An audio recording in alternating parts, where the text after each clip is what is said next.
para hacer una charla amena. Así casi prefiero, porque estaréis todavía bastante despiertos, que es el efecto que tiene a veces el ligamento lateral interno de dormir a gente.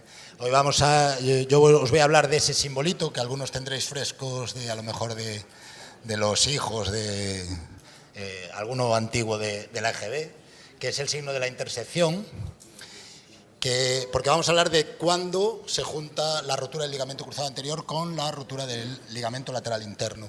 Bueno, estos cursos teóricos, como el de hoy, pues están a veces un poquito denostados con tanta oferta práctica, pero hay que reconocer que tienen una labor muy importante. Una de las cosas que hacen, por ejemplo, es evitar que caigamos en la curva del olvido, ya descrita ahí en el 85 de 1885. Nos hacen estos recuerdos puntuales, acompañados de actualización, que es muy importante que nos filtren un poquito los compañeros la actualización sobre temas, dado el bombardeo de publicaciones que hay, y también la promoción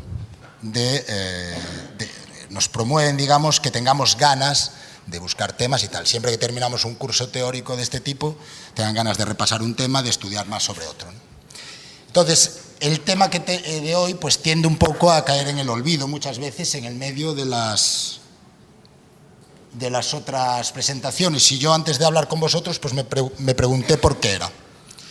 Yo creo que era un poquito defecto nuestro de que empezamos a hacer una retahíla de publicaciones de bajo nivel de evidencia, unas veces unas se contradicen a las otras, y lo que pasa es que promovemos pocos cambios en la práctica del escuchante, y es más, yo diría, a lo mejor no hay que cambiar la práctica del escuchante, porque a lo mejor la hace muy bien, pero poca reflexión incluso en el escuchante, ¿no? En todos los que estamos aquí. Entonces, bueno, me planteé la charla de una manera un poquito más acotada, más humilde.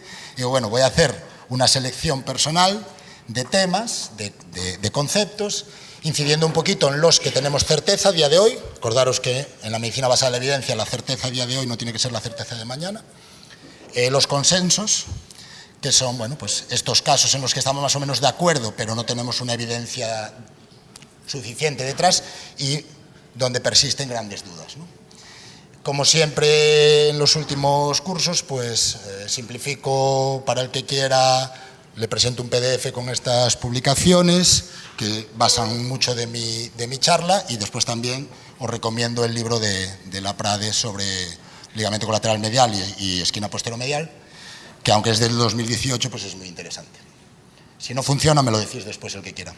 La primera cosa, con respecto al diagnóstico, se sigue viendo que hay casos claros, apertura muy franca, diagnósticos a 0, a 30, diagnósticos súper fáciles, no son muchos casos, se estima 4 o 5% de las lesiones del ligamento lateral interno, pero con lesiones mediales grado 3 que llegan, bueno, pues le has puesto un yesito, un vendaje, una ortesis, y bueno, es un esguince del ligamento lateral interno, y llegan pasados meses con otros diagnósticos, incluso el profesional pues queda un poco mal cuando lo sabemos todos por la práctica nuestra, que tenemos una lesión concomitante del ligamento cruzado anterior. Para que sea certeza de verdad, os voy a decir, en aproximadamente el 80% de los casos. Entonces, hay que hacer un esfuerzo exploratorio y diagnóstico un poquito mayor, también para poder diagnosticar pronto estas lesiones, ¿no? Que aunque no son frecuentes, las tenemos. Y las lesiones Steiner-like, las avulsiones distales, sabemos que tenemos que repararlas precozmente, y debemos coger, yo creo, la costumbre de echarle un vistacillo a la resonancia. No sé si con las luces lo veis, pero bueno, ahí se ve cómo el ligamento, al soltarse de la tibia, hace ese signo de la onda y se coloca como capa 2, cuando debería estar como capa 1, y las líneas punteadas nos dicen ahí la inserción del semitendinoso y del gracilis por debajo. En la práctica, eso es a nivel de publicación. Este es un paciente que vino hoy a quitarse las grapas, que, bueno, no es exacto la imagen de referencia, pero como veis, sí que se sospecha bastante la ondulación, incluso si seguimos el trayecto de la pata de ganso, ¿no?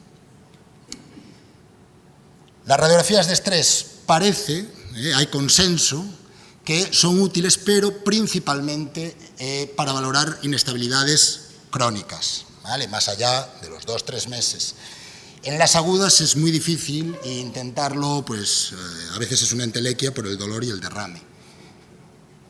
De todos modos, también la PRADE, que en esto nos ha ayudado mucho, pues nos han dado ya de hace tiempo unos datos precisos, más de 3,2 milímetros a 20 grados, lesión del ligamento colateral superficial, y más de 9,8, toda la retahíla, ligamento colateral medial superficial profundo y el POL.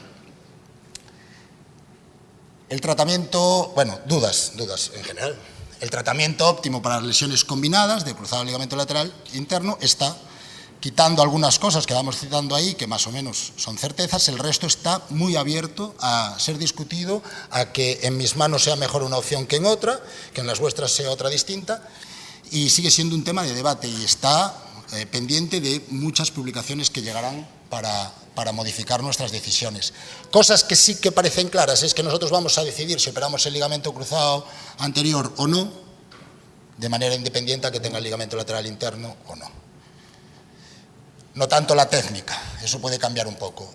La presencia de una lesión del ligamento colateral medial, a pesar de los reparos que puede producir, no es una contraindicación para el uso del semitendinoso y el recto interno, para el ligamento cruzado anterior. En las lesiones grado 3 sí que el HTH hay que tener claro que ha demostrado fehacientemente, con estudios de mucho N, una superior estabilidad medial y mejores resultados funcionales, o sea que ahí sí que deberíamos tenerlo especialmente en cuenta. Los isquiotibiales ipsilaterales serían una alternativa válida para llevar a cabo la reconstrucción del ligamento colateral medial, reparando, por ejemplo, con un HTH el cruzado anterior. Si el cirujano tiene reparos, tiene opciones que también ha demostrado los buenos resultados. Isquiocontralaterales, semiperoneo y aloinjertos. La evidencia en este caso es baja. Entonces, estaríamos en esas situaciones de consenso que os digo yo.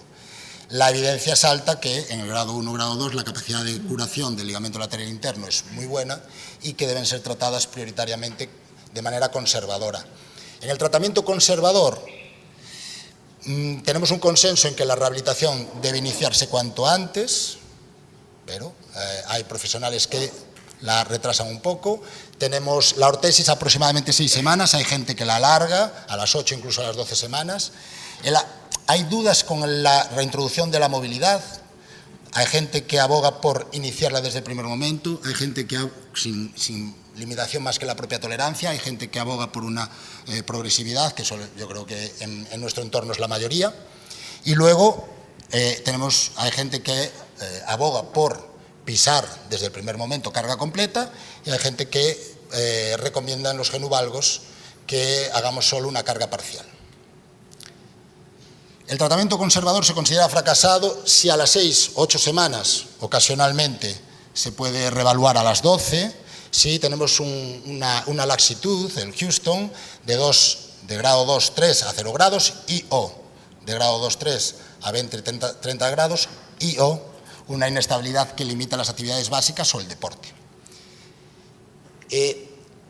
Certeza, la cirugía temprana de reconstrucción del ligamento cruzado anterior asociada a una reparación del ligamento colateral medial está indicado en las avulsiones completas, con o sin Stener-like, proximales y distales. Y en las lesiones del medio de la sustancia, las totales no avulsivas, es un tratamiento válido, tanto reparación con suturas como reparación apoyada en un internal brace, pero con bajo nivel de evidencia hay un aumento del riesgo de artrofibrosis. El tratamiento conservador del ligamento lateral interno en estas lesiones combinadas no se ha asociado estadísticamente con una peor función, pero sí tenemos que tener en cuenta que hay un mayor riesgo de revisión. Estudio escandinavo de más de 5.000 personas, estudio de población pediátrica menores de edad de más de 1.800-1.900 personas. Mayor riesgo de revisión, especialmente en la población joven. Os diría, si me aceptáis el consejo, y en propias carnes vivido, que en las revisiones del ligamento cruzado anterior, sobre todo cuando el fallo es muy precoz, sabemos que la inestabilidad medial aumenta 17 veces el riesgo de una re-rotura si solo reparamos el ligamento cruzado anterior. Entonces, Cuando veáis una rotura de una reparación, de una reconstrucción del ligamento cruzado, muy temprana sobre todo, tener en la mente, complejo medial. En cirugías combinadas de reconstrucción del ligamento cruzado anterior y el ligamento lateral interno, hay un consenso entre los traumatólogos que el protocolo postoperatorio que hacemos imita esos plazos y esa transición que comentábamos como consenso y dudas a nivel preoperatorio. Mi protocolo, que es tan pequeñito, pero os lo leo, y con dudas. ¿Vale? Lógicamente, los protocolos personales, pues a veces no siguen la evidencia al dedillo, sino que siguen la evidencia mezclada con los propios defectos prácticos de cada uno. Ligamento cruzado anterior más ligamento lateral interno, grado 3, avulsivo o un Stener-like. Inicio, si puedo, unas sesiones de rehabilitación diarias dentro de la tolerancia que tenga, que le ganen un pelín de movilidad, pero le voy moviendo el quirófano. Normalmente no es inmediato para mañana, pero pues en el tiempo que lo gestiono, 10 días, 2 semanas, le realizo un HTH o cuadricipital para el ligamento cruzado anterior, una reconstrucción y una reparación medial. En los grados 1 o 2 de ligamento lateral interno o un grado 3 no avulsivo, cirugía diferida, normalmente 6-8 semanas. Si tengo dudas, efectivamente lo prolongo esas 3-4 semanas más, hasta las 12. Una prehabilitación tranquila, cuando pongo así, quiere decir que, bueno, pues pongo a veces días alternos. Yo en mi contexto también tenemos que mirar un poquito la buena gestión de los recursos. Entonces, bueno, pues poquito a poco que vaya ganando, tiene tiempo, no necesita tanta urgencia. La ortesis en el grado 1 no la utilizo, en el grado 2 o grado 3 sí. Y pasado ese plazo, si consigo buena estabilidad, me centro solo en la reconstrucción del ligamento cruzado anterior.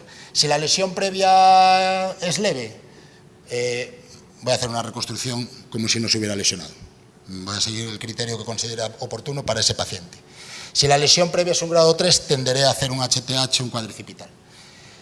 Si tengo mala estabilidad, muchas veces es muy llamativa y no tengo dudas, no necesito hacer la radiografía de estrés, pero si necesito hacer la radiografía de estrés la hago, normalmente intraoperatoria, bajo anestesia. Si sospecho que es una lesión exclusiva del componente superficial del ligamento lateral interno, haré un HTH y lo que hago en esos casos es cojo el semitendinoso, lo dejo insertado tibial, lo doblo sobre sí mismo sobre un sistema de suspensión. Intento identificar muy bien el punto, suele haber el resto, traccionar, identificar bien el punto de inserción a nivel femoral, es importante eso, si no puede haber fallos a veces en esa fijación.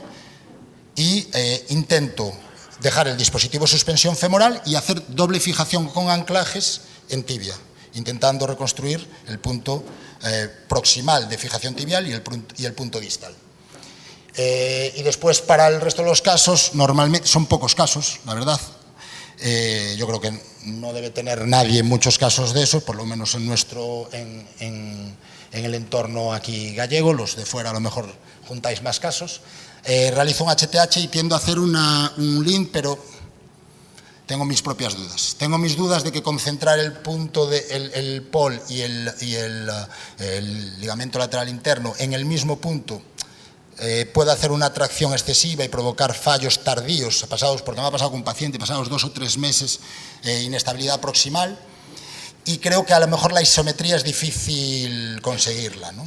Y bueno, hay bastantes estudios que podéis ver donde nos dibujan los puntos de isometría, que son varios a lo largo del ligamento lateral interno y del POL, y bueno, yo creo que voy a tender a hacer doble fascículo yendo al ligamento lateral interno, al punto central de isometría, y otro para el POL. Eso es técnicamente, no es súper complejo, pero es un poquito difícil en la parte posterior y creo que para mí es más seguro. Son pocos casos, ya os digo, la general bien, pero este caso me ha hecho pensar un poco. Y luego, como curiosidad, que la técnica de pie crusting, que a veces compañeros me preguntan, pues hoy en día no muestra diferencias estadísticas en ningún score, aunque la realicemos en casos de reconstrucción del ligamento cruzado anterior. Y nada más. Este es un paciente de ayer. Venga, muchas gracias.